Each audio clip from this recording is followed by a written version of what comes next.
teman-teman, jumpa lagi dengan saya di channel Ladang Cerita. Cerita saya kali ini berjudul Kenapa Kau Mati?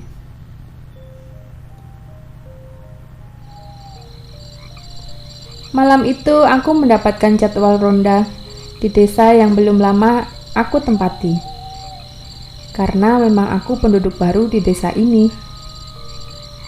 Oh iya, namaku Prabu. Aku pria biasa.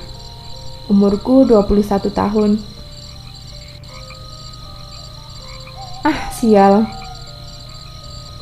Kenapa harus aku yang harus ikut ronda malam ini? Ini karena sepupuku sakit. Jadi aku menggantikannya untuk ronda malam ini. Kusiapkan jaket, sarung, dan senter layaknya orang ronda pada umumnya. Jam sudah menunjukkan pukul 11:30 malam. Ini saatnya aku berkeliling desa. Sampai saat aku melewati satu sungai yang kata masyarakat sini lumayan angker. Duh, kenapa lagi ini perutku? Tiba-tiba saja mules gak karuan begini. Ini pasti efek jajan sembarang yang aku beli tadi. Mana masih jauh lagi toilet umumnya, gumamku.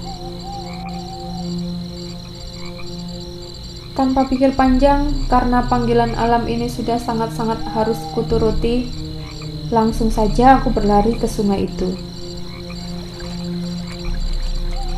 Sampai di tepi sungai, tanpa basa-basi langsung kuturunkan celanaku. Ya, kalian tahu seperti apa suara yang kuciptakan barusan, karena sudah kutahan agak lama. Di tengah aku sedang mengerjakan panggilan alamku, tiba-tiba saja suasana menjadi sangat mencekam. Kabut tebal menyelimuti daerah ini, dibarengi angin yang bertiup lumayan kencang, dan tentu saja aku melihat dia. Tidak, maksudku mereka. Wanita berbaju putih, pria tua penuh darah, anak kecil yang matanya sudah keluar dari tempatnya. Ya, hantu guys. Karena saking takutnya aku melihat mereka, sampai-sampai aku tak bisa bergerak. Sumpah, kaki ini rasanya mati rasa. Aku hanya terdiam sembari menutup mataku. Suara tangis wanita itu terdengar lirih, namun sangat jelas di telingaku. Dan geraman pria tua itu, dan tentu saja anak kecil yang tertawa, mereka semua melihat ke arahku. Dengan suara rintihan, Mbak Kunti sungguh membuat jiwa premanku hilang seketika. Tiba-tiba dia berkata, "Aku mati karena dulu aku diperkosa oleh 3 orang pemuda yang mabuk dan mereka membunuhku dan membuang jasadku di sungai ini." Sambut pria tua itu pun berkata dengan suara berat dan serak, "Aku mati karena tertabrak mobil hingga merenggut nyawaku." Dan terakhir, anak kecil pun berkata, suaranya kecil layaknya anak-anak pada umumnya. Namun bedanya, ini bukan manusia lagi. Aku mati karena mama dan papaku membuangku di sungai ini." Dan Mbak Kunti pun berkata lagi, "Dan kau pemuda, apa yang membuatmu sampai meninggal?" Tanya Mbak Kunti kepadaku. "Sialan, aku belum mati," ucapku dalam hati. Aku pun menjawab dengan nada patah-patah, keringat dingin bercucuran deras.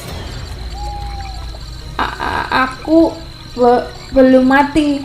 Aku hanya menumpang buang hajat di sini," jawabku. Tiba-tiba angin bertiup kencang, dan suara tangisan Mbak Kunti berubah menjadi suara tawa khas Mbak Kunti.